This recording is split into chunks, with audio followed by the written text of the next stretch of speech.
A quienes nos están acompañando en forma física en esta nueva experiencia de nuestra Universidad de la República. Me toca el privilegio, el honor de moderar esta última jornada que ha sido organizada por el Instituto de Economía de la Facultad de Ciencias Económicas y de Administración de nuestra Universidad de la República, que se ha denominado Capacidades para el Desarrollo entre el COVID y los desafíos de largo plazo. En particular, esta mesa hoy se denomina Construcción de Capacidades de Ciencia, Tecnología e Innovación de la Universidad de la República. Me toca ahora presentar a quizás uno de los universitarios más nombrados en los últimos tiempos, el doctor, profesor grado 5 de nuestra Facultad de Medicina, Rafael Radi, integrante del Grupo Asesor Científico Honorario con el cual nuestro país cuenta. Su alocución refiere, el título es Ciencias Básicas, Interdisciplina y Conocimiento Avanzado para la Emergencia Sanitaria. Felicitaciones al Instituto de Economía por esta actividad y muy lindo la organización del espacio. Nos hace sentir a todos muy cómodos y muy seguros. ¿Se escucha algo? ¿Sí? Y bueno, un agradecimiento particular a Lucía Pitaluga porque fue quien hizo el primer contacto hace algunas semanas. Y en el medio de semanas tan difíciles para todos, pudimos generar la instancia de compartir estos minutos. Bueno, y un gusto. Voy a adelantarme a que voy a hacer algunas consideraciones que parten de una óptica personal, que es algo que trato de no hacer habitualmente, pero en este caso decidí hacerlo porque, como verán,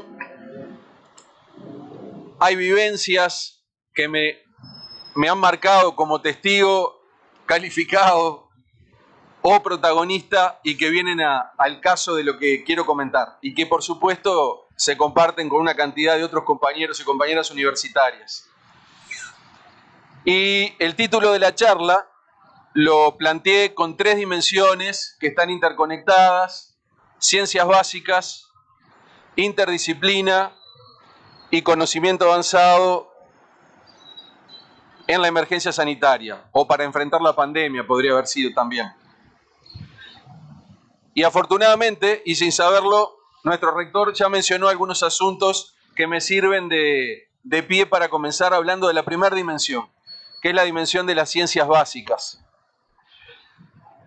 Uno podría decir, nos preparamos 35 años para este momento. Y es una imagen que a mí me gusta mucho pensarla desde la perspectiva histórica, porque en el año 85, cuando la universidad recuperó su autonomía y muchos de nosotros éramos jóvenes estudiantes, no había un futuro científico en el Uruguay aún. Y esa construcción, que empezó con nuestros mayores, porque construimos sobre hombros de gigantes, fueron los Caldeiro Barcia, los Mario Yegor, los Eugenio Prodanov, los Ricardo Belluti, Elsa Garófalo y tantos otros que ayudaron a generar algo sano. Primer cosa muy importante. Y algo que fue muy sano y muy bien diseñado y con vastos recursos, logró, a punto de partida de sucesivas administraciones y sucesivos directores del primer programa paradigmático de apoyo a las ciencias básicas, que fue el PDCIVA, traerlo hasta el día de hoy como esa usina de formación de recursos humanos altamente calificados que 35 años después respondieron como programa y como investigadores a la pandemia.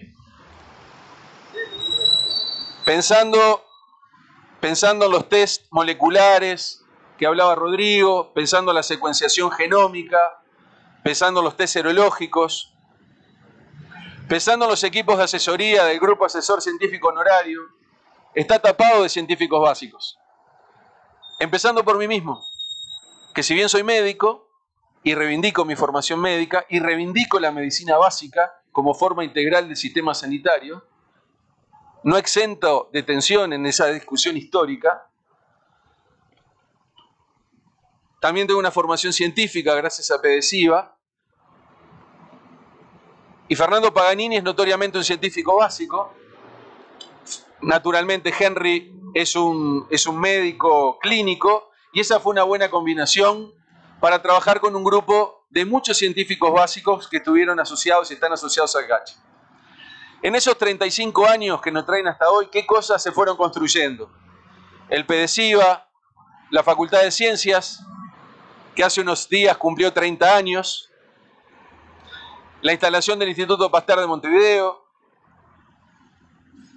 la creación del espacio interdisciplinario, y ahí ya me va llevando a la segunda dimensión, que es la interdisciplina, el Fondo Nacional de Investigadores, golpeado, una primera experiencia dificultosa, pero que fue un paso para luego generar el Sistema Nacional de Investigadores, que hoy lo podemos defender.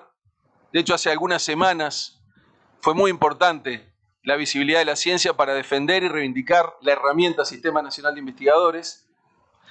La propia fundación de la Academia Nacional de Ciencias del Uruguay, tardía, 100 años después que la brasilera, casi 150 años después que la argentina, más de 350 años después que la francesa, pero finalmente la tenemos. Y ese conjunto de instituciones fueron dando esa robustez que desde las ciencias básicas generaron un conjunto de respuestas a la pandemia. Digo todo esto porque la defensa de las ciencias básicas no ha sido fácil y ha sido un proceso de idas y vueltas y de avances y retrocesos permanentes. Basta recordar hace algunos meses cuando se planteó el recorte del PDCIVA, por ejemplo, del 15%, algo que finalmente no ocurrió. Pero en ese debate de las ciencias básicas sí o ciencias básicas no, yo no voy a hacer una discriminación político-partidaria, porque también perdimos grandes oportunidades en los últimos 15 años de haber avanzado más. Y no fue exento de grandes discusiones dentro del propio seno del Sistema Nacional de Investigadores, donde trabajé como en la comisión horaria durante 12 años, de qué era lo importante y qué era lo que había que premiar. No desde la comisión, sino de algunos sectores que tomaron para sí, lamentablemente, la mirada de hacia dónde tenía que ir la ciencia del Uruguay, equivocada, como está demostrando la coyuntura actual. Y por el respaldo de la Universidad de la República y del PDCIVA, esas potenciales absurdas rupturas de las alianzas más importantes, no terminando configurando un daño permanente, aunque ciertamente sí un enlentecimiento en procesos históricos que deberían haber ido mucho más rápido. Y esta es la primera vez de que hablo de este asunto y se los quería decir a ustedes, compañeros y camaradas universitarios. Ahora es mucho más fácil defender a las ciencias básicas. Por suerte, ojalá que esto nos sirva como lección para siempre. Segunda dimensión, la interdisciplina. Universidad de la República, año 2010, crea el espacio interdisciplinario. Otra construcción importante que permitió el diálogo entre disciplinas, llenar los territorios desconocidos, sacarnos de los feudos de confort e ir hacia asuntos superadores. Por supuesto que para ser interdisciplina primero hay que tener buenas disciplinas. Hacer interdisciplina no puede ser un cliché, no puede ser una moda trendy del planeta, tampoco puede ser, por decirlo en forma jocosa, una forma de vivir. La interdisciplina es un enfoque metodológico que sirve para dar respuestas superadoras, partiendo de disciplinas sólidas. Y en el año 2015 nos tocó participar con Gerardo Caetano en una mesa sobre el rol de la interdisciplina y hablamos de lo multidisciplinario y lo interdisciplinario, y cuando hubo que hablar de lo transdisciplinario, yo mismo dije, esta dimensión todavía no la veo en el Uruguay. 5 años después, debo decir que este experimento a gran escala de la ciencia del Uruguay en pandemia nos permitió dar el salto transdisciplinario, que fue conectar la medicina clínica con la matemática, con la epidemiología, con la virología. Entonces, sobre eso no voy a decir más nada, pero me parece que es un espacio de la reflexión y que también muestra la maduración de un proceso histórico. Y finalmente, para el conocimiento avanzado, los problemas que hemos tenido que enfrentar, tanto desde la elaboración de las herramientas metodológicas de diagnóstico molecular, el secuenciado, son complejas, necesitan investigadores firmes en Uruguay y necesitan redes, que fue algo que mencionó Rodrigo. Esto no es mágico. Parte de la rápida respuesta que tuvo Uruguay fue que había redes en el exterior que eran creíbles hacia nosotros y nos ayudaron. Por supuesto, con la base fuerte en Uruguay. El tema de la independencia y la soberanía en su máxima expresión del punto de vista científico. Los problemas sobre los que hemos tenido que trabajar son todos complejos, son todos multidimensionales, todos requieren conocimientos avanzados, todos requieren el análisis y la síntesis de un conjunto de información inmensa que llega y se acumula día tras día. Cuando empezamos en marzo o en abril, teníamos algunos pocos de miles de trabajos publicados sobre SARS-CoV-2. No había en diciembre, habían algunos cientos en enero, había unos pocos miles en febrero. Bueno, hoy tenemos más de 70.000, 80.000 trabajos al respecto. Y ahí hay de todo. Y en tiempo real, la academia tiene que procesarlos, analizarlos, dialogarlos, sistematizarlos, sintetizarlos y luego transferirlos a los tomadores de decisión. Una velocidad en tiempo real nada cómoda ni nada común para lo que nosotros habitualmente hacemos. Pero para eso el conocimiento avanzado fue muy, muy importante.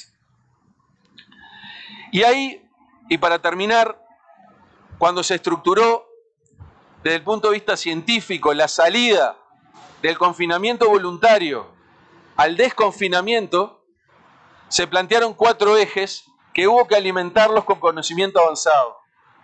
La progresividad, la regulación, que hoy es el eje sobre que más tenemos que pensar, la monitorización y la base en evidencia. Cada uno de esos 4 ejes tiene que estar permanentemente alentado cuando damos las recomendaciones en conocimiento avanzado. No son simplemente 4 palabras que quedaron escritos, sino que es una praxis permanente de llenarlos de contenido en el continuo de los informes que se están dando en la asesoría a esta salida. Y para dar algunos pocos ejemplos, la recomendación de la apertura de los centros educativos, primera en las Américas. Sobre eso hay largas historias y largos asuntos. La inmunidad y lo que se está trabajando ahora, el tema de las vacunas, un tema que no es nada fácil. ¿Qué vacunas vamos a comprar? ¿Qué vacunas vamos a utilizar y quiénes serán los primeros en tenerlas? ¿Cómo vamos a vigilar qué es lo que esas vacunas le van a ir haciendo a nuestras poblaciones cuando son autorizaciones de emergencia? ¿Cuánta inmunidad a nuestra población le van a dar esas vacunas? Son todas decisiones difíciles y para eso se necesita conocimiento avanzado. Bueno, muchas gracias.